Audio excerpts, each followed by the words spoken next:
Welcome. Welcome to this session entitled An International Framework for Rare Diseases to Get Our Rights Right.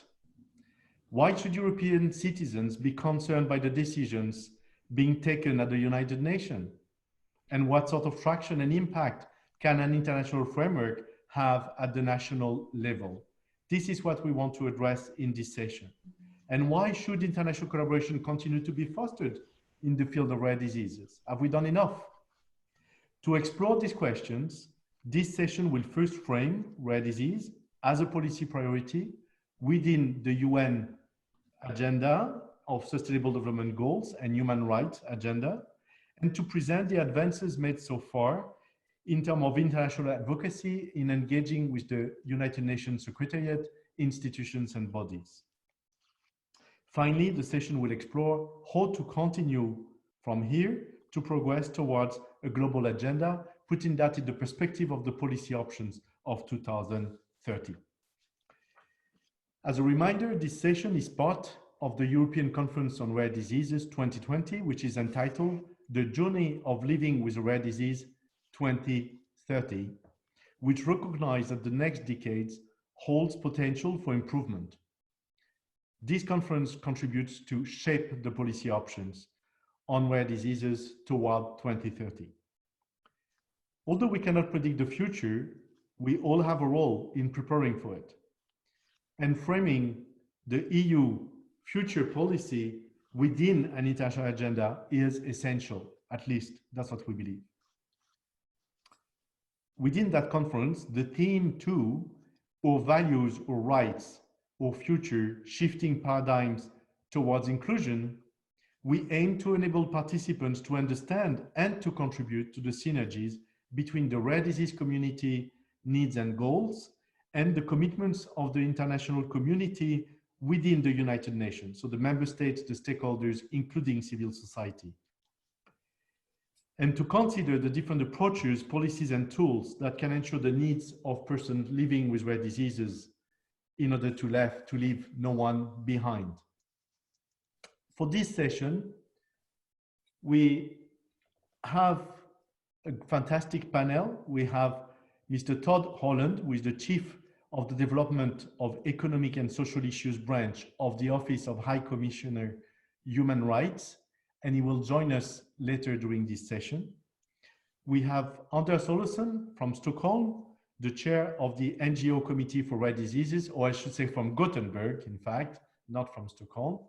And when Mr. Todd Holland will join us from Geneva. You have myself from Belgium, in fact, from Brussels today, as Chief Executive of your orders.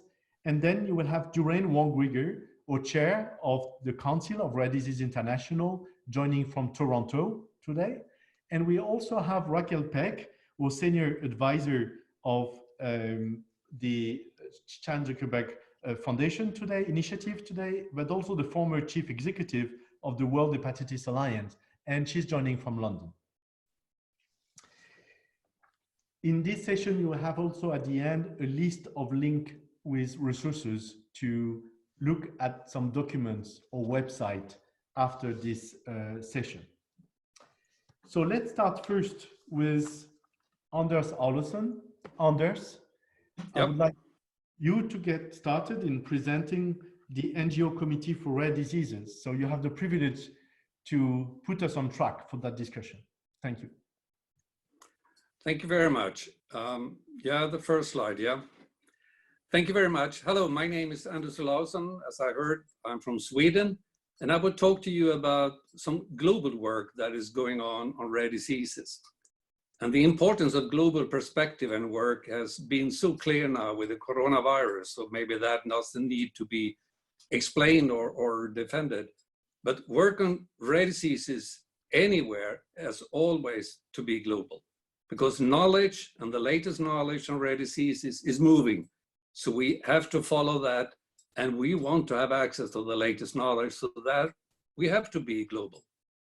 In the end, you will also find some link on how rare diseases have empowered the UN world, and that is what Jan just mentioned about. So next. Then we decided to do something global. We choose United Nations in New York. And why that? Yes, that's only a reason. Very simple reason is that health is not only healthcare. Health is healthcare, social care, school, insurance, and job.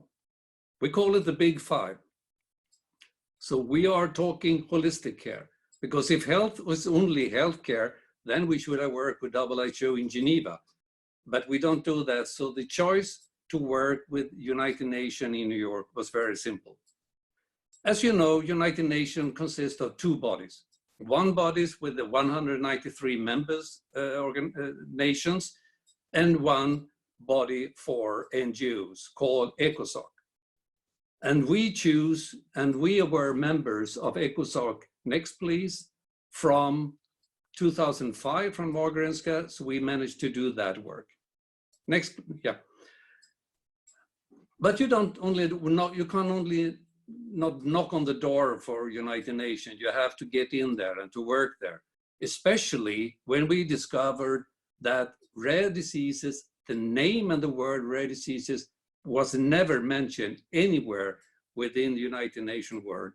So we said that we have to do this properly. And the way into it is to work together with Congo, the Substantiate Committee of Conference of NGOs in the consultative relationship with the United Nations. They consist of members who have consultative status within ECOSOC, within the United Nations. Our goal was to set up an umbrella, a committee. So we wanted to start a committee for rare diseases. And we who wanted that from the beginning was Margaretska Foundation and Eurodis, Rare Disease Europe, and RDI. So we were supported by 34 members of Congo to say yes to set up a committee for rare diseases. So next, please.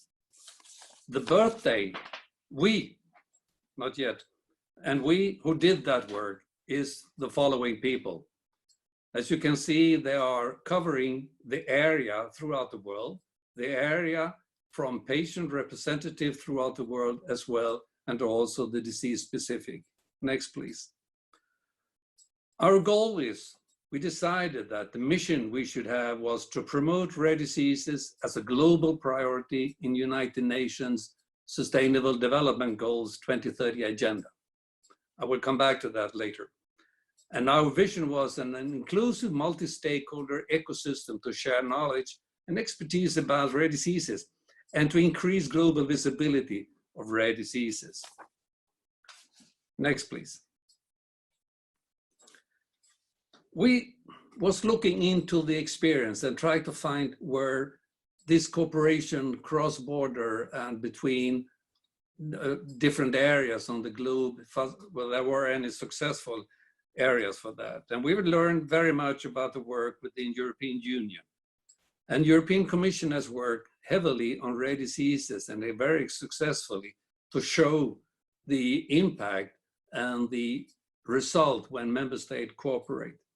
We also looked into how many people are we talking about when it comes globally. Is this really important to have it from the globe?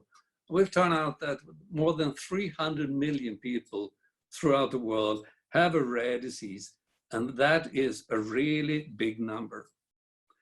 So we learn and we know, and it needs to be said over and over again, and we see it even now when it comes to this coronavirus, that no one country, no one continent can address alone the issues created by rare diseases. We set up goals that need to bring together all critical mass of persons affected, need to support countries emerging to rare diseases, researchers and medical experts, and international collaboration, and thirdly, need civil society empowerment at national and international level. Next, please. We needed also to set up some practical goals. We need to see how to work with this and what we want to achieve within the UN system. And we said that we need to increase visibility of rare diseases at the global level, remembering that the word rare diseases didn't exist within the United Nations work before 2015 or toward 2016. We also need to extend and share knowledge about rare diseases and their unmet needs within the United Nations system again. We wanted to connect the NGOs interested in the rare disease and to make partners on the global platform. And we also to promote international multi-stakeholder collaboration for rare diseases and to align rare disease as a global priority, of course. Next, please. So, November 11, 2016, you can imagine how proud we were when we were standing inside the headquarters of United Nations in New York. And we who were there, next please, were people from all over the world. There were people from all aspects of the UN world and also from the global. It was a fantastic day. We need to remember that because the energy and the interest from all stakeholders was so strong and is still so strong what we did. Next, please. We had a fantastic day. We had a fantastic program. It was holistic view all over. The big five was really floating in the room and in the program. All aspects were represented in the room and from all over the world. So that day was an enormous and a fantastic day. But the key door, or the key to the door to changes, is very, very clear if you want to do that on the member state level as well through the Sustainable Development Goals. Next, please. You have to remember that all member states, prime minister and head of member states within United Nations have signed up to comply with the 17 goals of Sustainable Development Goals. So therefore, it's extremely important that we have within this goal also the knowledge and what's important from the rare disease community. So we studied very thoroughly all these 17 goals and looked into which goals are important for people having a rare disease on any place on the world. And we find 8 goals. Let me just say some words quick about why we choose those 8 goals. Number 1, no poverty. As everyone who has or know someone with a rare disease knows that this is bad for their economy. It's extremely costly, and the poverty is really connected to the disease. So we need to find that and put that in as well when it comes to rare diseases. Number 3, good health and well-being. That goes without saying, of course. The third is quality education. 50% of rare diseases affect children who often face difficulties attending school due to the inaccessibility of facilities and non-adapted teaching methods. The fourth is gender equality. Gender equality recognizing and valuing unpaid care and domestic work that many methods are doing and we need to be addressed. This is why it is important, goes without saying as well. And that is the same everywhere in the world. The fifth, decent work and economic growth. Persons with rare diseases and disabilities are often marginalized from job market due to lack of accessible facilities, flexible working hours, and adapted roles. And again, understanding and knowledge. Industrial innovation. We need to invest in research and development. And one good thing that is coming out also with this crisis of pandemic is that we are now putting a lot of resources into technology, which is good also for people with rare diseases. We need reduce inequalities, goal number 10. Marginalizing and invisible populations suffering from discrimination in the health, labor, and governance field. And of course, the last but not the least, SDG goals is partnership for the goals. That also goes without saying that we have to work together. Next, please. So, the future action for us, what we want to achieve is to have a progressive membership building and progressively beyond NGOs inclusive of stakeholders. We also like to more raise awareness on rare diseases by integrating annual theme and agenda, contribute to consultation policies on health, social aspect, and disability. And in the link that I talked about in the earlier, which are linked, which Jan also mentioned, there are really some success stories that has gone on and happened since the beginning in 2016. And of course, we want to build up the element of policy language towards the UN resolution on rare diseases, because that is what is needed to work forward with. Really to work on the global agenda for all the 300 million in the world who are having a rare disease to work together. Thank you very much. Thank you very much indeed, Anders. Excellent start for this discussion. And now I will share my screen to go on with my presentation, which in fact will be on universal health coverage implementation and the UN resolution on rare diseases. Our objective is to place rare disease within the UN Agenda 2030 in order to leave no one behind. Now, how do we do that? First, as Anders just presented, by having the NGO Committee for Rare Diseases, which is our boat to navigate the UN system, to have a platform from which to advocate on behalf of rare diseases. And to empower this platform within the UN, we have Rare Disease International, which is the global alliance of people living with a rare disease of all nationalities and across all diseases. And Duran Wong will present RDI in a moment.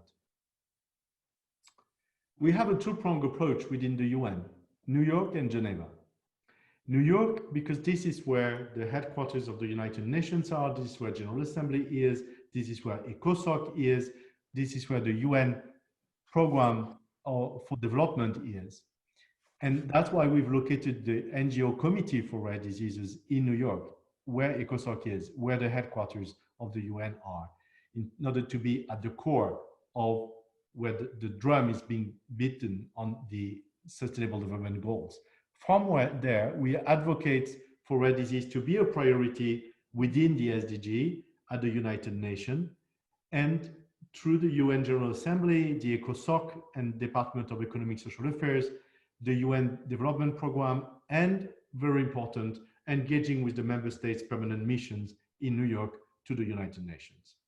In Geneva, the same, but we do it with the Office of the High Commissioner for Human Rights, and we do it also with the special rapporteurs in the Convention of Human Rights, and with the member states having permanent missions to the UN system in Geneva. We also engage in a more operational way with the Secretariat of the World Health Organization. So in Geneva, we address mostly human rights and health. In New York, it's the more overall agenda of SDGs. Why targeting the UN General Assembly? First, because that's, we think, is the best way to have a holistic approach to the needs of people with rare diseases, to address their challenges. We don't want to address only their health challenges.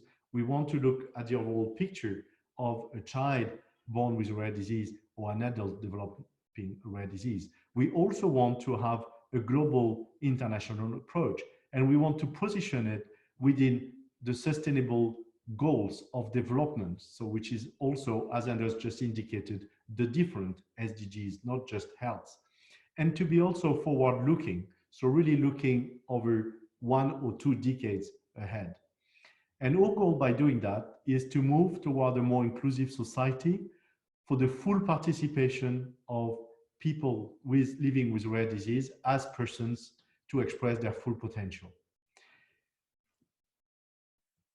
Our strategy is both to foster the right environment within the UN system and to mobilize the international rare disease community.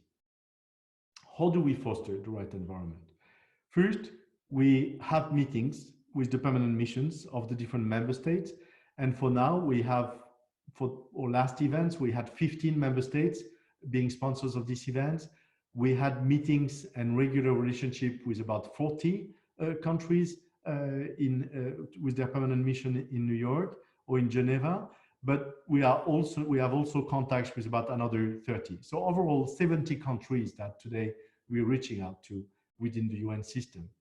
And we're progressively creating a core groups of friends of rare diseases. We're building from potential champions, so countries championing the cause of rare diseases in New York and in Geneva, but particularly in New York. And we will organize small events, socializing events within the permanent missions, inviting the others.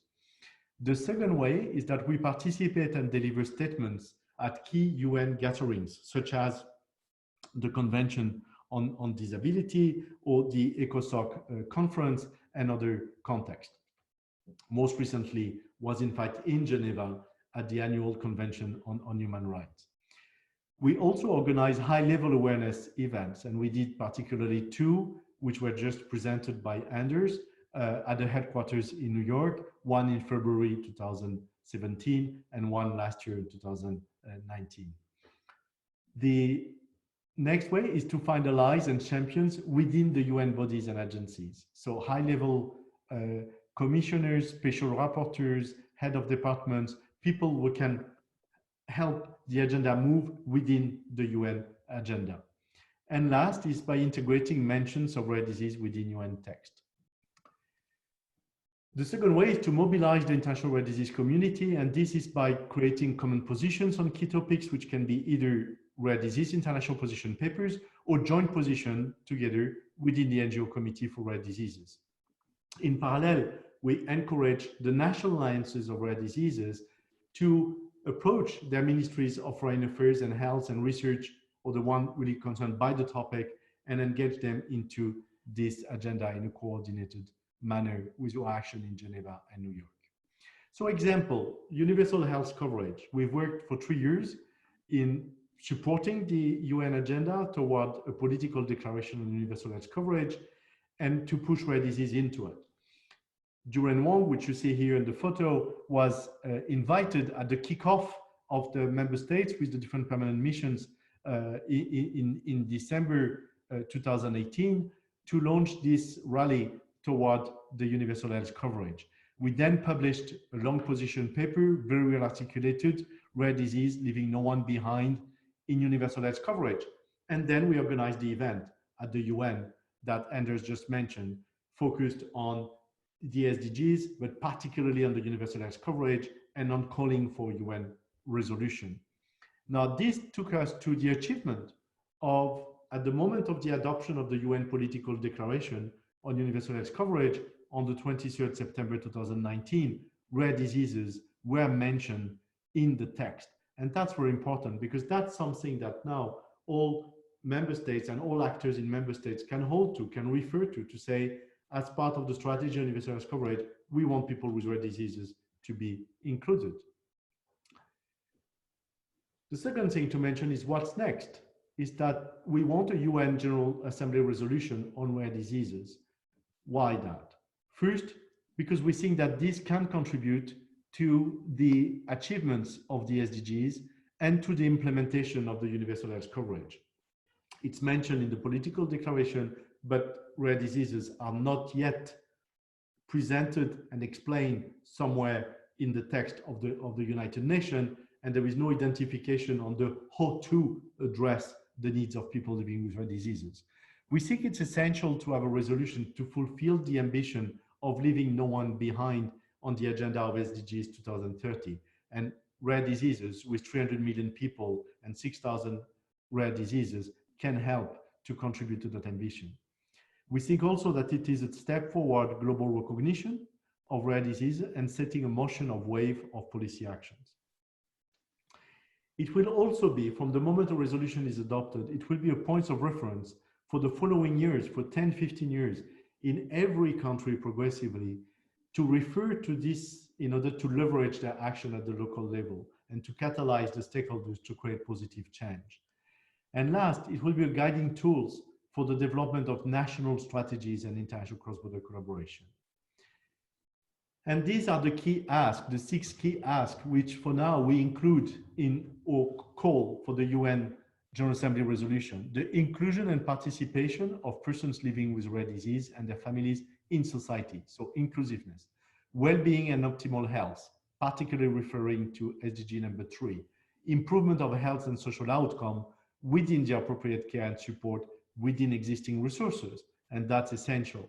Introduction of rare disease into the UN agencies and programs, such as Development Program, UNICEF for children and pediatricians, so and World Health Organization, obviously. So, but also the financial instruments into the funding agencies of the UN. Promotion of national strategies and actions, so an encouragement to develop these strategies and action at national level.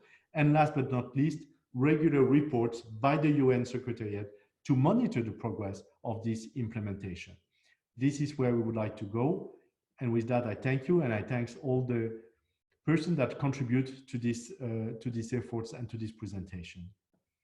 Now, I'd like to hand over to Duran Wang to speak on behalf of Rare Disease International as chair of the council, but also I'd like to remind that Duran is also the president of the Canadian Organization for Rare Diseases. Duran.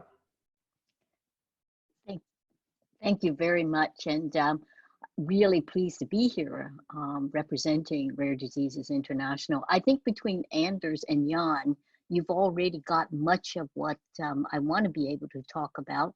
And just as we see on the title here, the opposite side of it, and that is how can local patient groups advocate using global rights-based policy? So in order to do that, I'm going to talk a little bit about our Global Alliance Rare Disease International. Next slide, please. So this is Rare Diseases International. Hopefully this is not a brand new introduction to you folks here that you have already heard of or have participated in Rare Diseases International. It is still a relatively new organization, and it really was put together with probably 2 primary purposes. One, obviously, is to bring together the rare diseases patient organizations around the globe. I mean, Eurordis had done a wonderful job of including member organizations, even as Eurordis. I know in Canada, we belong to Eurordis for well over a decade, but obviously Eurordis has a European mandate. We also wanted to be able to have a group then that was specifically reaching out to rare disease organizations or helping to foster rare disease organizations, low middle income countries where there's emerging healthcare systems. And this then was the role of RDI. The other thing though, and as you can see, we've been very successful in terms of bringing on member organizations. The member organizations are among several categories. Full members are national alliances of rare disease groups in different countries. There are also international federations of disease-specific groups, and we're really excited about the opportunity because these groups bring in a lot of expertise of working with local groups right around the world. 3 regional networks, which is also going to be a huge asset in terms of helping groups to be able to work with their neighbors, and 7 other kinds of rare disease organizations. But the other role, I think, as you've heard from both Anders and Jan, is that we needed an organization that could actually be at that international level so that we could approach not only the UN, but also approach WHO and approach other allies. So next slide, please.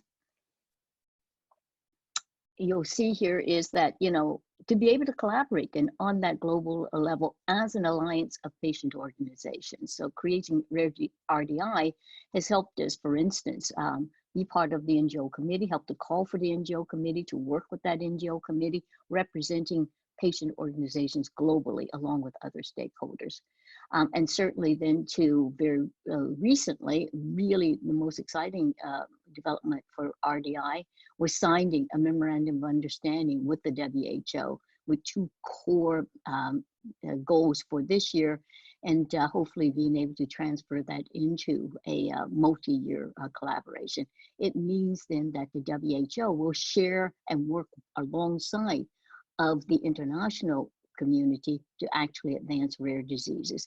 And in some respects, the same as Jan just was saying, it's the first time in the UN that we've had rare disease mentioned. This is certainly the first time that we've had any kind of official recognition as a partner with WHO, and I think this is a huge advance. You'll also see that having RDI, we've been able to participate in other global alliances, and that's really important because not only are we bringing in the patient groups, but we're also bringing in patient groups that would not necessarily be represented otherwise. So we're in IRDIC, the International Research Consortium on Rare Diseases. This is huge.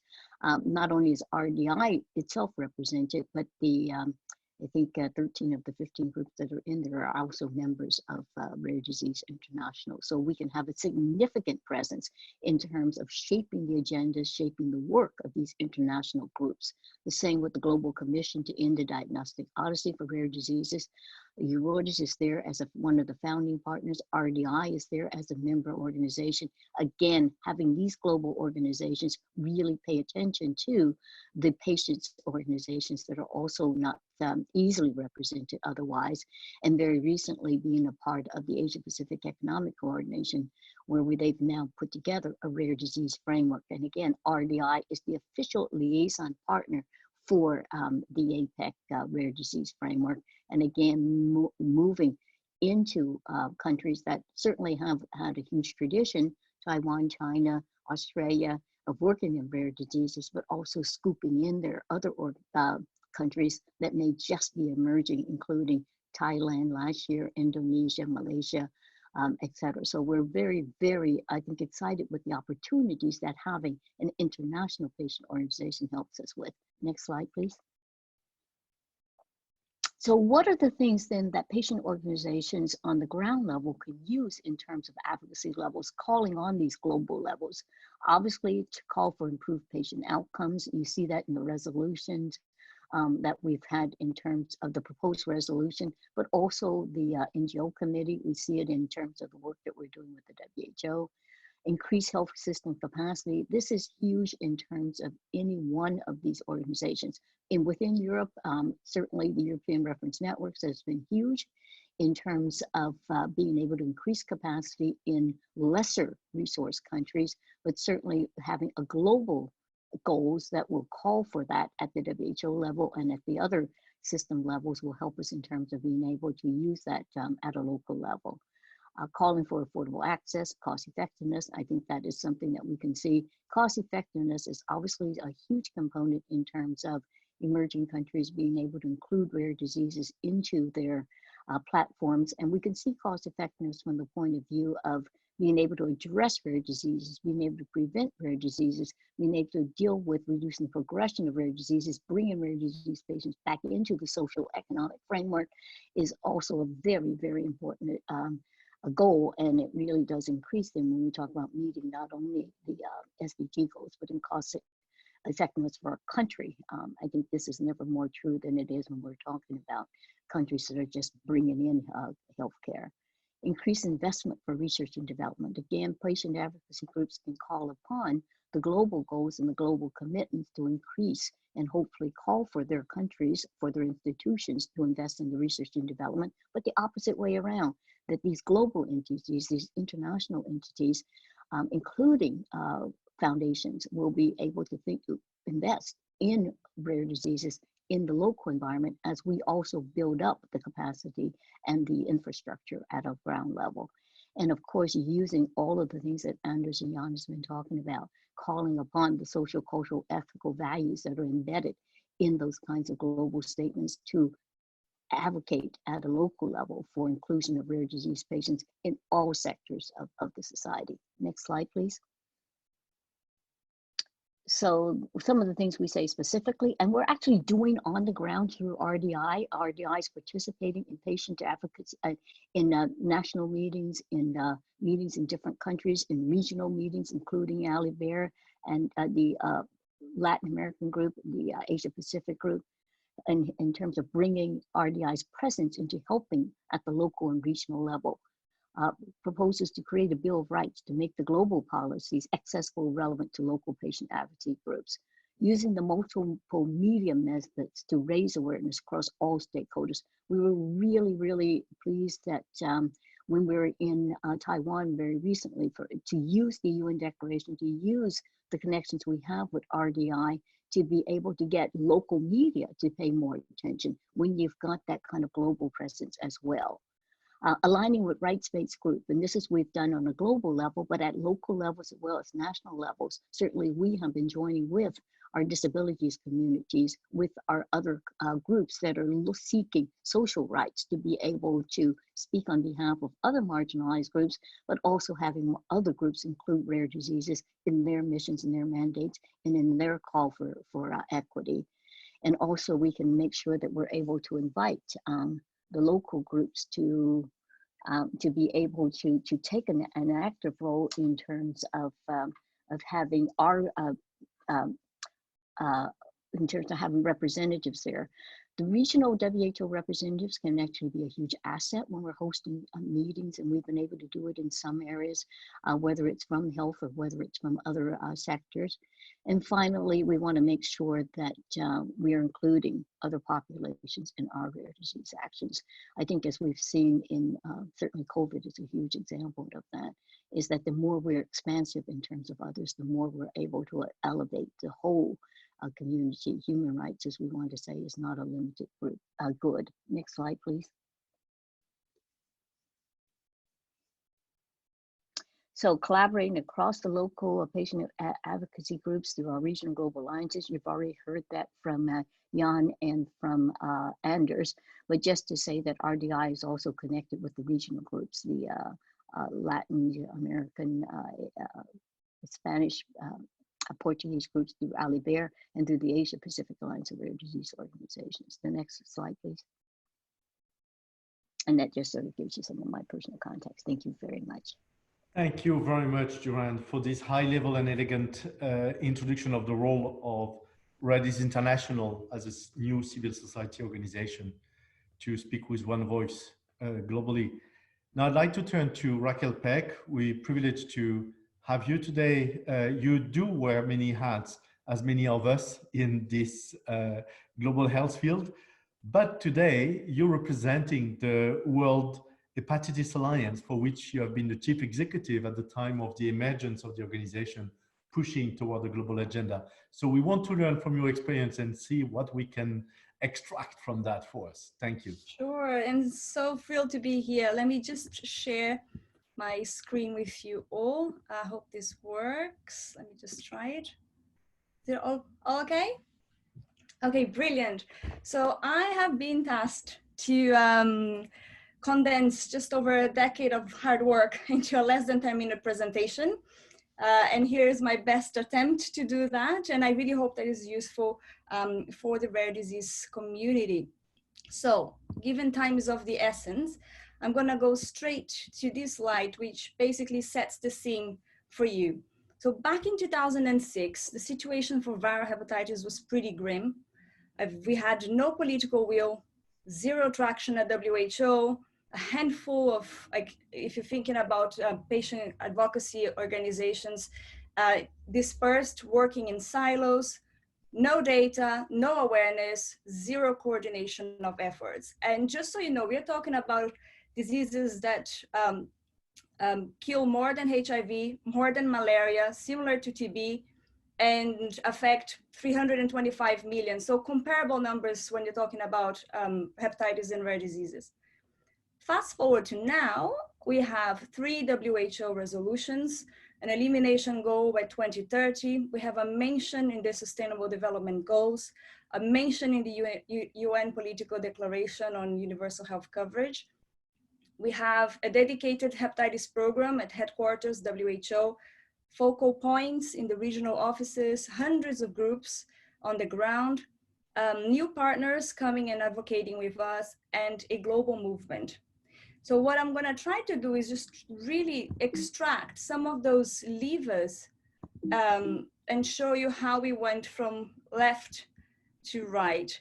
And it was very hard. It wasn't without a fight. And just to explain some of the barriers that we encountered in the way, we started getting some traction. And at one point, WHO and other countries were looking at us saying, no more vertical programs. That is, we don't want to hear about a dedicated program for viral hepatitis or actually any other disease. We're talking about health system strengthening. This is all what we want. It's about a health system. And then we get more traction. And then we encounter some governments thinking, we're doing a great job. We're awesome. We have a hepatitis B vaccine and we're doing something with that. I mean, that's a small piece of the puzzle. And yet some governments thought they were doing great. Then again, a lot of advocacy goes into it. And we are told, oh, there is a fatigue around infectious diseases. There's been a lot of attention on HIV, TB, malaria. It's now time for other diseases, which is unfortunate, but you're talking, there's competition in our world when we shouldn't be. There was no funding, and then there was the rise of the non-communicable diseases. Now, the way that we found to break through those walls, if I could really condense and think about the catalytic levers, I think that we would have like 7 of them. And I'll get into some of the detail when it comes to some of them, but in a nutshell, the first thing was to unite viral hepatitis. So it was not anymore hepatitis A or B or C or D or E. We're talking about viral hepatitis. And I do recognize that perhaps uniting 5 different types of viral hepatitis is easier than 7,000 rare diseases. But there's something to be said about speaking with one voice. Then we made a lot of noise. We raised awareness. We started generating data. We started identifying the champions, infiltrating different agendas. I know that there's been mention about it before in other presentations. That really helps.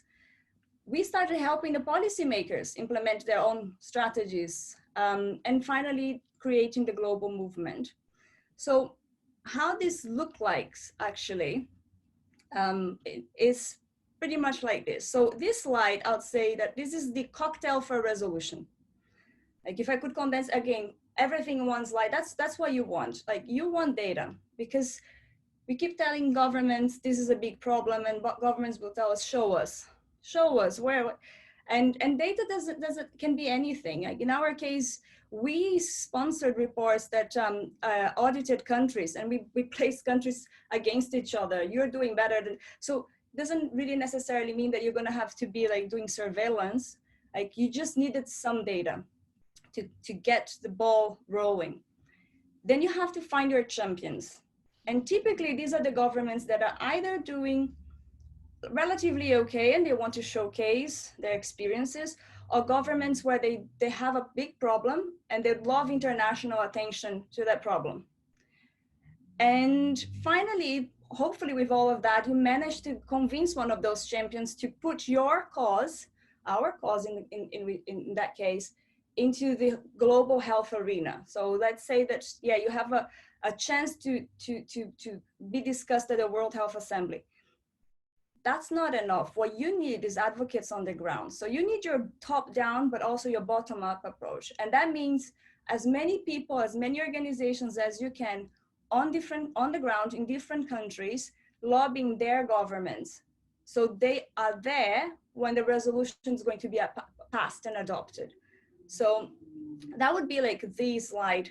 And we did get the resolution. We actually got 3 in the end, and I agree, it makes a difference. It gives you the oomph, it gives you the traction that you want, but it's not enough. I mean, it really isn't. In the end of the day, it's a piece of paper, a commitment, it's beautiful, but it's a piece of paper, and many more resolutions get adopted in a given year.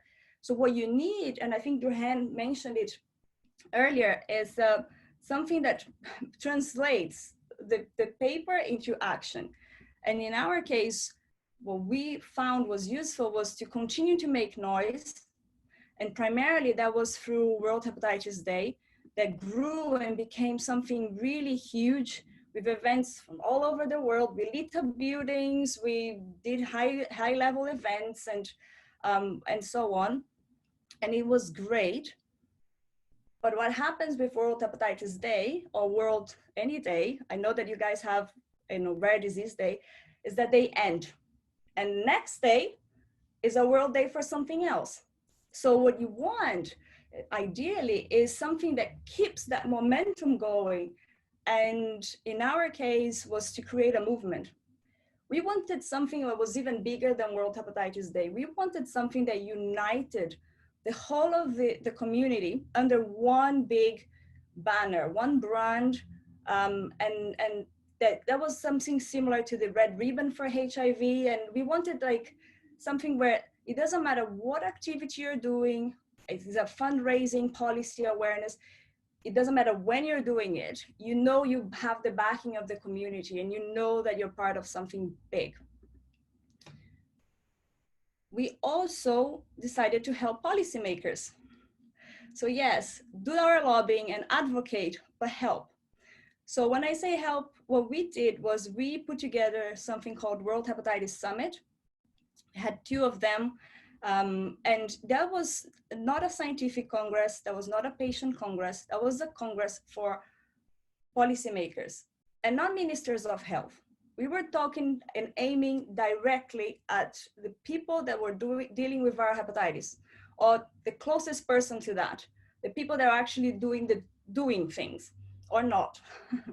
And the focus was how to build the national response. So you made all these commitments. Let's talk about how you're going to start doing something. And let's hear experiences from different countries. And that was really innovative and generated a lot of interesting impact and debate. And finally, I should have corrected actually, infiltrate sounds a little bit sneaky, but like we actually started looking at different agendas and beyond global health. And even within global health, it was not only about viral hepatitis anymore, it was about integration with HIV, with TB, it was about universal health coverage, but also other bits and the sustainable development goals. And forging partnerships, looking at how to get into your disease into those areas. And that's my final slide. I know again I had like very quick presentation. We still have lots of challenges ahead. We have all of those policy gains, but it's still so many people undiagnosed. Like we do have the end game as the elimination goal, but we're far away from that. What I can tell you is that we got here because of the patient and the patient advocacy, and we know that we're only going to get to the elimination because of patients and patients advocacy. So that's my final slide to you, and I'd love to start discussing and debate, and I hope that was useful. It was extremely useful. Thank you very much, Raquel. That's really great. And I cannot resist to immediately ask you the question, is that now that based on your experience with the hepatitis and your maturation of experience after that, let's imagine for 1 second that you are the chairperson of Rare Disease International, or the chair of the NGO committee for rare disease, or the chief executive of your orders, and you're working in the office of Tedros, the Director General of the WHO, and you tell him why to have a WHO resolution on rare diseases. How do you contribute to his agenda? How do you help him to achieve his goals within today's context? What would you tell him? So that's interesting. I think the first thing I would do is, if I'm walking there, I wouldn't be walking alone. I'll be walking with a lot of patients, knowing Tedros. He's a very, like a person that has huge empathy. So I would bring a lot of patients, and it's all about the patients. And then second, I think that a lot of communities are talking about, especially in health, they leave no one behind. And I've seen it used in many agendas, but I think the rare disease community, you embody that you really embody that like no other. And then third, perhaps I will go in and talk about collaboration and partnerships, because WHO is incredibly overstretched and underfunded, and things, as we all know, we've heard in the past few weeks, just got worse. So I would go in and really talk about how bringing attention to rare diseases would contribute and help with his other priorities in health, but also how Rare Diseases International, and the NGO committee could help them. So for instance, in viral hepatitis, the first reports, we funded them. At one point, I seconded myself for $1 to work at WHO. And then even the World Hepatitis Summit, we funded it. So I'm not saying we all have to fund everything and that's it, but I think that ways to collaborate, I would approach it through that angle. Duran, you did walk into the office of Tedros. In fact, we were together, but I'd like you to walk again in this office with Raquel. What do you tell him today? What do you tell him to go for a resolution at WHO this time, not at the UN? I think Raquel was perfect in what she said. So the next time we walk into Tedros' office, we need to bring Raquel. So you're already commissioned. So no way out of that one. I think it is exactly as you say.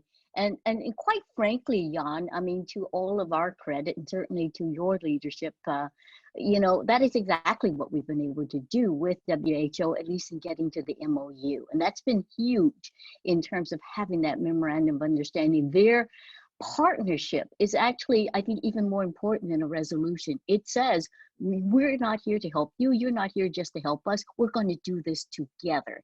And these are the goals that we're going after together. I will say is that our next step into the WHO with Tedros will be, what have we achieved? You gave us a leg up. You recognized us.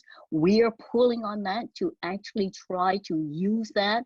Here's what we've been able to do in going out to our member organizations. Here's how we've rallied them. And here's how we've acknowledged what the WHO has meant to us in being able to do that. And I know it was huge when we were in Asia, when we've been in Latin America. These are countries where the WHO means a great deal, and in Africa as well. So I think we want to be able to show them how we're doing that, and then we can get to that next step. I think Raquel is 100% right. We're not asking you for anything. I said, you know, I remember at the, when we were talking about universal health coverage and the rare disease community, what I said was, and I mean it, we're not coming to you with empty hands. We're coming to you with a huge community. We're coming to you with tools. We're coming to you with a great deal of ability to actually help advance your agenda, but we need you in order to help advance ours. So it's exactly as Raquel says, it's a collaboration, but definitely we need Raquel there to actually be able to help drive that message home. So no doubt about it, you're on, baby. Thank you, Duran. Let me follow up on that with Anders first, and then with you again. Is that one of the reasons to have this session within the European conference and to look forward at the next decade is to try to identify as concretely as possible how shaping an international policy framework helps in Europe also. Because not everybody is convinced on that. Many people say, why should I care about having an international framework at the UN and WHO? We're managing good enough in Europe. So why should we, even in EU, but Europe at large, also the 48 countries of the WHO Europe region. So Anders, why should we care for having an international framework? You hear me? Can that have an impact in Europe in the next years? Do you hear me? We hear you well. Thank you. Beside what Duran and Raquel said, I would say that for the same reason that European Commission and European Union are working with several regions in the world, and because Europe can't exist by themselves on the globe. No one can exist by himself on the globe. So everyone is cooperating already. So if the understanding for the global cooperation is already on there, but it has to be visual. It has to be acknowledged so that we can understand why we have it and the benefits for it. And again, because we have seen rare diseases are showing us and learning us that it is the same everywhere in the world. We learned that we talk about the big five. What happened when you have a child with a rare disease? The same thing happens regardless where on earth you give birth to this child. It is the big five. And this is astonishing. We have talked to people about that. We've talked to parents throughout the world, regardless if the economy is good or bad, if the poverty is high or low, or whatever, the same impact happens. So therefore, we are the same. So if we have to cooperate, as we do in several other areas as well. I would like to add something because if I may, because you said something earlier that if I was standing in the General Assembly in New York and got 1 minute. Can we save that? Can we save that? I'd like, because that's taking us in another direction. I'd like to stay with and I would like to harvest, in fact, your last comment, because I think for our audience, everybody needs to understand that the Sustainable Development Goals of UN have more traction than the Millennium Goals and more impact at the national level, but also at the EU level and at the WHO Europe region.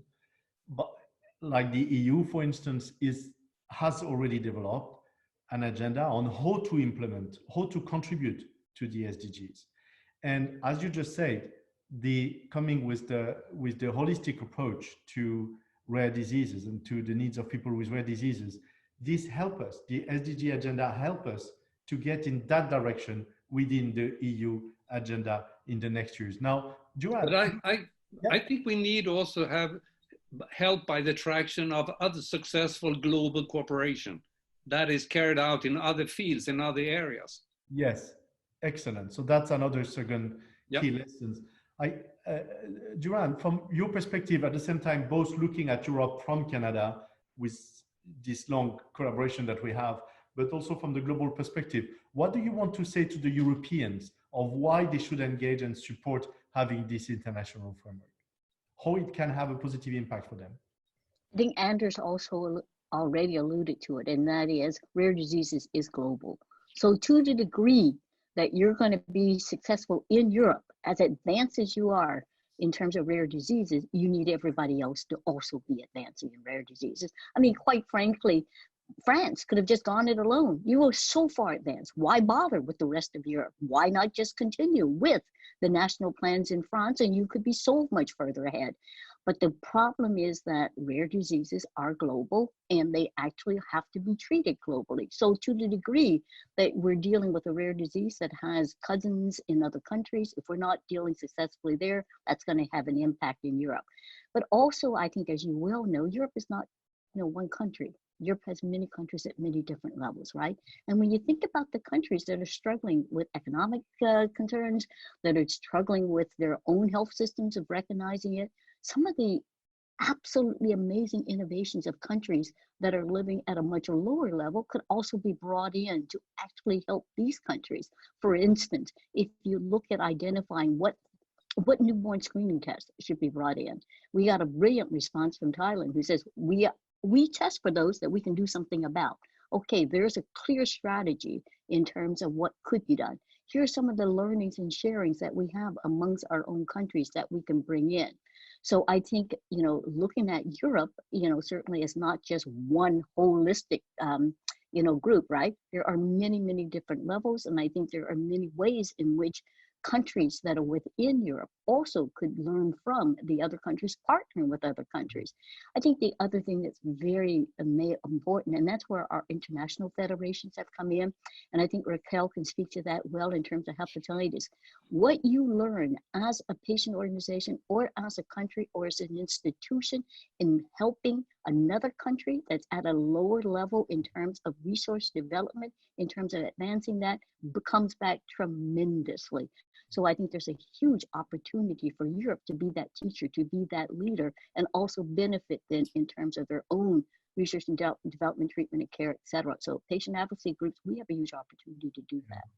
Thank you. And Raquel, what have you seen from your experience from the moment these resolutions were adopted? As you mentioned, it's only a piece of paper. What counts is how you translate that into change locally. But have you seen an impact of this WHO resolution in Europe? Oh yeah, and actually, so things that I didn't mention. Interestingly, when a resolution is adopted, what you need to get in there as well is the reporting. Because normally what happens is that 2 years later, 3 years later, WHO and the countries need to report on what happened. And yes, it's loosely and so on, but you have that timeline. And again, with any national strategies from experience, or any resolutions or any frameworks, what you need is a goal. You need an endpoint. You need the target. Otherwise, it's just very loose. So having the elimination by 2030, or we need a decrease in incidence, a decrease of X. That's what changes things, because then you have the accountability, and then you know that countries will have to report on it.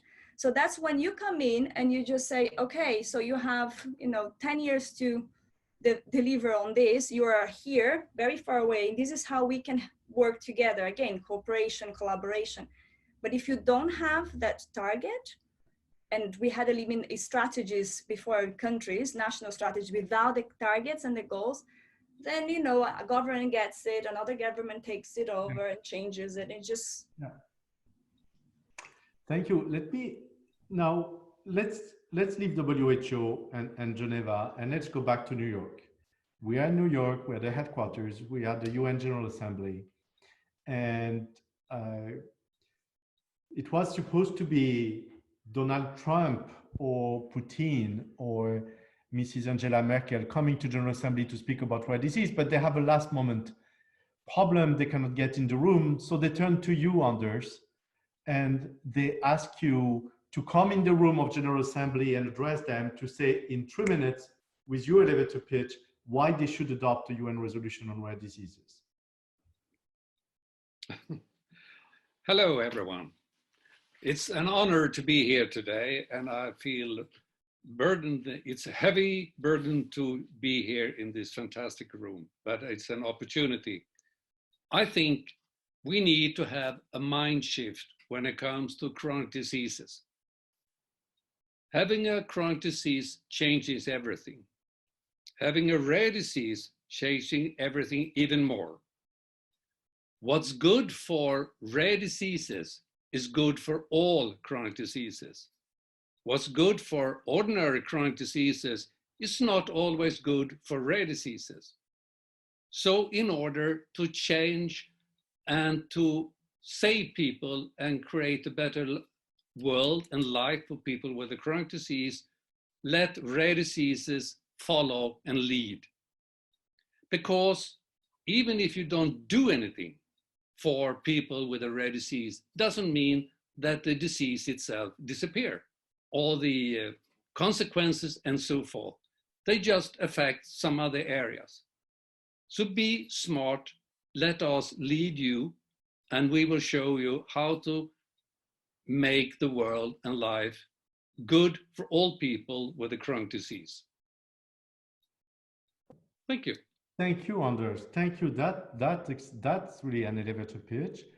In fact, Duran, you haven't heard Anders, and the person who is managing General Assembly doesn't know that Anders just talked about rare diseases, but they're getting you into the room and say, you have your 3 minutes elevator pitch to do it. So your turn, Duran.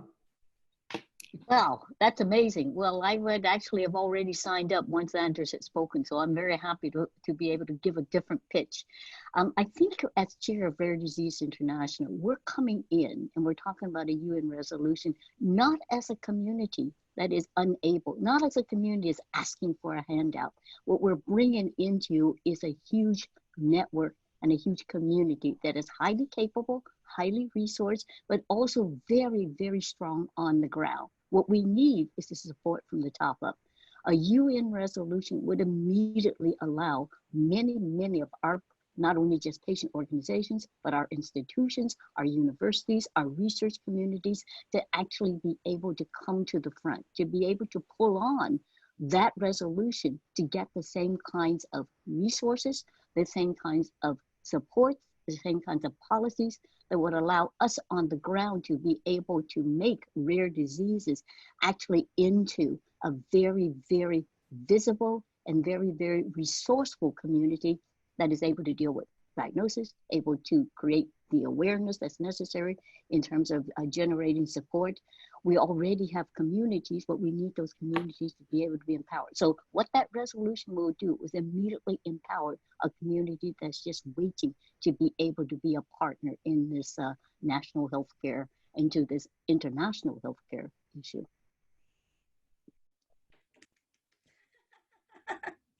You're both fantastic. It's not even 3 minutes that you need, it's 2 minutes. So let's try to. Well, can I say something else to you, Jan, in the midst of it? I wanted to say to Raquel, and it's a little bit related as well in terms of her talking about the resolution. You know, I was at one point chair of the Canadian Hepatitis C Network. Don't ask me why. Anyway, and we could not get the government's attention after a while. After the crisis, they felt the crisis was over. Nobody cared, no resources, no work in terms of diagnosis, no work in terms of being able to bring in research. The WHO resolution comes in, it comes in with actually, as Raquel says, accountability. And suddenly the government starts to pay attention because they didn't want to look bad. They didn't want to have to report we weren't doing anything. And suddenly hepatitis became a real issue again. And Hepatitis Day became an actual event. And we've been on that uptrail since then, including new therapies. So huge thanks actually to the work that was done. And Raquel is absolutely right. Those are the kinds of things that we can use in order for local patient advocacy groups more than anything else to actually be able to advance and take advantage of it. So also huge thanks to you. I didn't even know you were there. I didn't even know it was you doing it. No, so flattered. And I think, honestly, the speeches are amazing, but just with what I know and I hear is the only thing that I would add, like the salt, the seasoning, would be the how it helps with the other goals, because I think that there's a huge movement towards interlacing agendas. And it's all about how your agenda helps move forward other agendas. And that's when I think like people start listening, because they are confronted with so many priorities, so many resolutions, so many papers, so many commitments. And if they feel that they can be like ticking more boxes with one, then it becomes very interesting to policymakers' ears.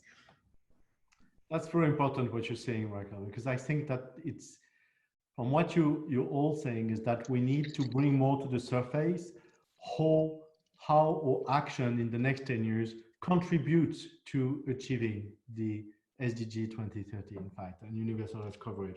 So that's a good one. Now, although this session is recorded and will be available for 1 year, we're in the midst of a crisis with the COVID-19. And this session is recorded and will be available, but we cannot escape to put it within current context. I would like to hear your perspective, your feedback on taking some distance, what do you think the COVID can bring, or the experience, the lessons learned from COVID can bring to our action on rare diseases, particularly if we relate to some of the SDGs precisely, on how we can help to build a greater preparedness and resilience for that kind of crisis, thanks to the action on rare disease. Who wants to get started first? Duran, do you feel like getting started on that? Yeah, of course. And, you know, I'm quite amazed in terms of, as you say, how the world has come together in terms of COVID-19, not to say that it is not necessary, because obviously it is a pandemic. It does affect everybody. But the parallels in terms of what we're trying to do with rare diseases, I think are astonishing when we start to look at the ways in which we need to address this globally. So definitely the fact that the world can come together around an issue, I think is huge hope for us in rare diseases. I think obviously we don't want to create it into a crisis level, but I think we can, call upon the world to recognize that there is, in fact, a global necessity to address. And I think we can pull on that. The other thing I think that Anders said already as well is that, I was asked recently, what is it that, work in terms of, for instance, finding a vaccine for COVID can help us in terms of rare diseases? Do you think it can help advance what it is that we can do in terms of treatment or prevention of rare diseases? And I'm saying, no, a lot of that technology has come from the work we've done in rare diseases. Let us look at what we've done in terms of just sequencing the genome to be able to understand how we can find where this virus is. What about the work that we've been doing in all the gene therapies and the CAR therapies? Those are the kinds of technologies. RNA therapy, one of the leading vaccine developments, that has all come out of the work with rare diseases. Small patient populations that you can really understand well in terms of, you know, what the genomic makeup is and how you can actually treat them. Those are amazing. And then things like contact tracing. Good gosh, we do that in the rare diseases so well, you know, and it's something that, you know, I think has really been part and parcel of what we're about. So yes, I think we can hopefully take advantage of the kind of attention and the work that's happening there. But I think we also need to make very clear a lot of what we're doing now has actually been pioneered with rare diseases. And we can continue to do that. And hopefully, you know, we will be able to invest in the rare diseases to be able to contribute back in much that same way. Yeah. Yeah, I think that's like also like it shows like what happens when there's political will and people come together. Like there are no barriers, there are no walls. You know, I think that is really interesting, the concept of basket trials, that like what's happening here and how amazing that would be for rare diseases. I also see the rise of the citizen science. So all of a sudden now they're like people are really interested in COVID and then becoming their own scientists and learning and something that rare disease activists and patients and carers always done. Like as Duane was saying, something that you've always done. You're confronted with a disease and all of a sudden you become experts in that disease. So I think that it's interesting, and there are a lot of similarities in that sense.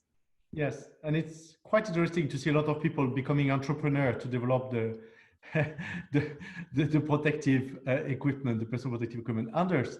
I think it's absolutely interesting. And what I've seen also is that we have learned a lot how we socialize, how our social life look like, and how we can change it and still keep the quality in it. So the behavior, people's behavior pattern will change and are changing.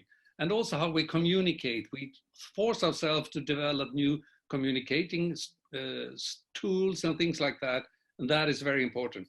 Two things though, what Duran said about drug development, also Raquel said, we already have that in rare diseases, but we don't understand it.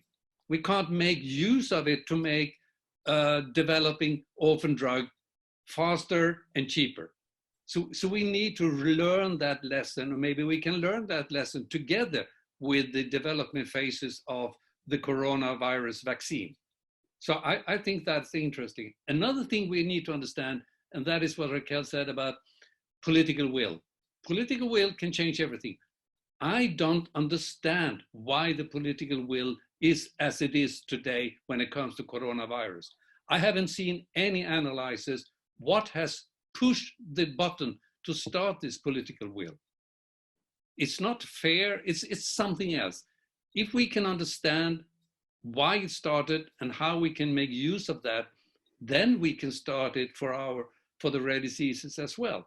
But we need to understand why are the political system behaving as they do when it comes to coronavirus. It doesn't make automatically sense why they do it. It's the power, I think and I think this is what the cocktail behind any big movements, right? You have your sense of urgency with the numbers of people dying, and then you have anger, you know, why is nothing being done? Then you have hope. There's the spirit of community, and all of that. When you have that come packaged, then you look at successful global movements that you can see traction with governments. You always have those elements as your recipe, like, you know, your items there in your recipe. And I think that with coronavirus, you had a lot of that going on in terms of people, I don't know, in different countries, but here I'm located in England. At one point we were all saying, are we not gonna lock down? When are we locking down? And then a lot of that, so there's a lot of pressure. Also citizens, again, educating themselves and just like. But what was the difference between this coronavirus and the bird flu pandemic some years ago? I think Because one of we the had the big same items in that as well. Run. I think one of the big differences, though, and I think a big difference as well with rare diseases, appreciating very much what Raquel is saying, but even with the bird flu, even with Ebola, we could kind of figure out who was at risk. In this case, everybody's at risk. Suddenly, you know, there's no difference between the prime minister and the ordinary citizen, right? And I think that's kind of what has made a big difference. Not, you know, and I think we have always said with rare diseases, we don't know who's at risk. You know, even 30% of people who have what would be a genetically, you know, transmitted disease, they're de novo, you know, diseases, right? So I don't think we've been able to create that same sense of this affects everybody the way that this has. And so with all the other viruses, even, we've been able to kind of isolate some of those risk factors and be able to say, okay, it's not me, it's out there. And in this case, everybody is equally at risk. And I think that has made a big difference. Let's now distance from the discussion on COVID for our last 5 minutes.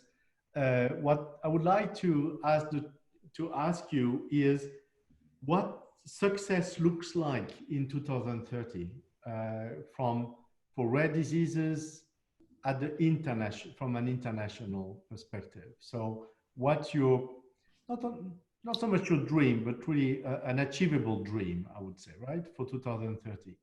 Do you want to start, Anders? Yep. I make it short.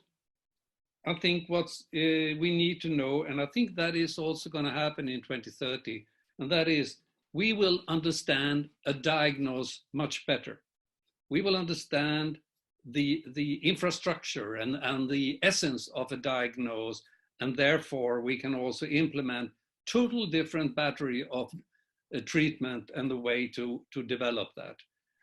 Because what we still have understanding level when it comes to a diagnosis today or disease today is very limited, very shallow. So we need to dive on that, and that will happen in 10 years from now, and thereby all diseases are curable. Maybe wait till 2032 to that, but no, it's curable is, yeah, but thank you for what you said on diagnosis. I think that's really an important, achievable somehow objective. At least we can measure it, we can be accountable for the progress on delay to diagnostic and number of people being diagnosed progressively around the world and for a growing number of diseases. And from that moment to start a pathway of care. Duran, what would be your perspective on that? What success looks like? I'm sure you have an answer to that when you wake up every morning, right? For your action. Well, it actually does drive you. And I have to think, you know, what's the difference between 2020 and 2010? What have we been able to see, right? And it's unimaginable. Could any of us at 2010 look and say, this is where we think we would have been in 2020? I certainly would not have. So now to say, where would we be at 2030? I'm with Anders. I think the moon is really within reach. I think we will have diagnostics. I think genomic sequencing will be routine. I think anybody that is, it's the same thing like we're saying here, anybody that wants a COVID test can get it. Anybody that needs to get genomic sequencing can get it done, can get it interpreted. We will know what it is, or if it's not. We will actually have probably a whole lot more rare diseases because we will find many unidentified diseases. I think we'll do a much better job in categorizing them. And I think that's the huge advance, is that we're not going to be dealing with a whole bunch of individual diseases. We will be able to better understand groups, categories, classes of diseases. So that will help us. That means that we will also have categories of treatments. We're not going to be chasing after individual treatment after treatment. We will have done an amazing job in being able to know, I've got a treatment, what else can it treat, what else can it treat, what else can it treat? What are the modifications here? The same as we're doing with this virus, right? So I think we will be at a huge advance in terms of treatment. What I'm very worried about is how we're going to pay for all of this. And it means that we have to start today thinking about how we're going to finance rare diseases, how we're going to finance treatments, how we're going to finance the ongoing research. And we need to think about a finance model that's a renewable model, that's not just a sustainable model, but a growth model. And it means that we here as patient advocacy groups, we're going to have to start thinking smarter. I think our next big allies are going to be the World Bank. I think our next big allies are going to be the Chan Zuckerberg Foundation, quite frankly. We need to get them on board to say, we don't want your money so much. We want you to help us develop a finance model that's going to allow us to take these amazing developments and be able to have a sustainable model for which we can bring them in and actually bring returns on them. That's what I want. That's great. And that's an elegant way to take us into loop to the first milestone, which is universal health coverage, in order to have that kind of vectors into it, although we know it's a long way. I go back quickly to Anders and then to Raquel. I will move on from what you said, Duran. I think we should go back to the G20 meeting. We need to connect with them, because at the G20 meeting in Osaka last year, the health minister and the minister of finance agreed to that we need to open up the budgetary system. So we need to have a cross-budgetary system. And they would change the way they look at healthcare from a cost and a look at it as an investment. If we start to build from that, and then we are back to the holistic view and the impact again, then the treatment, piece of cake. Great. I can see that we fine-tuning the speech for General Assembly of the UN. Yep. Raquel. And these problems, I have to say, they are not related to rare diseases. This is our major barrier right now, with 3 resolutions, with the commitment to elimination. We have a vaccine, we have a cure. Why do you have so many people still dying? Why more people than HIV? More people, and the reason is funding. No funding, no financing, and governments at lost. So it's exactly what Dorian was saying. And so much so that what we're trying to do right now, even with the summit, for instance, we also looked at bringing ministers of finance. We also and starting the discussion with them. So again, it is about collaboration and cooperation with anyone you can see, and then the holistic aspect of advocacy for sure plays a part.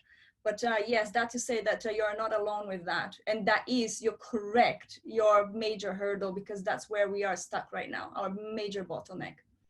And we understood that learning from your experience, Raquel, for hepatitis, the key success factor here is to unite, is to get global, and to have a powerful community grassroots movement with a strong voice, right? That's what you told us. Thank you. That's fantastic. I would like to thanks very warmly each of you for this very interesting, I think, discussion. I hope it was, and it will be for the participants.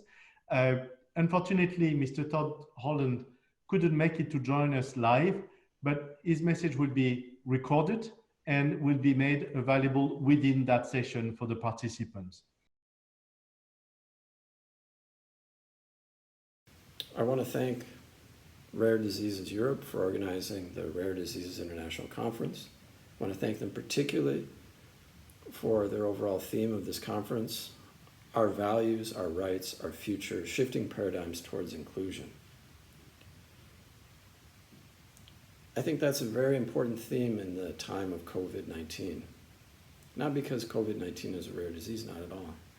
It's because COVID-19 demonstrates the problem of societies that lack inclusion. 1, morbidity rates go up. 2, it exacerbates economic dislocation. And 3, it undermines resilience. Inclusion is extremely important for how societies can respond not only to COVID-19, but to rare diseases. Human rights has a lot to say about how to respond to COVID-19 and to rare diseases.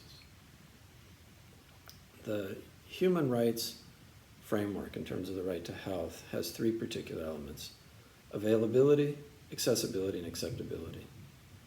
But it's important to understand that the right to health goes beyond just access to healthcare.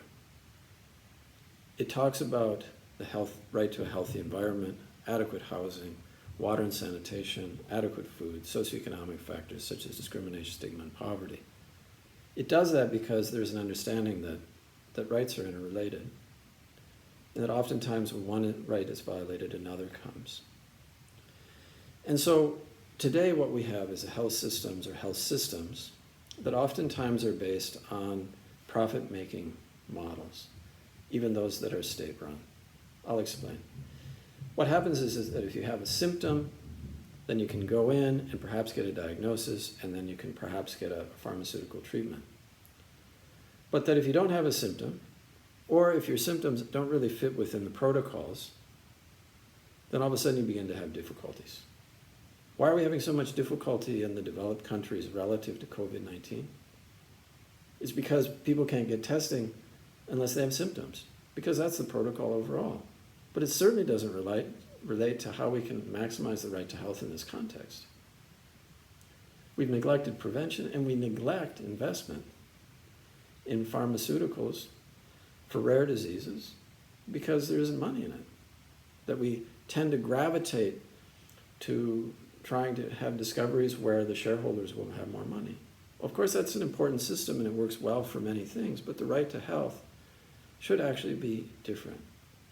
There should be a balance between the reasonable rate of return for the companies working in this area and the idea that there should be no discrimination relative to the delivery of healthcare.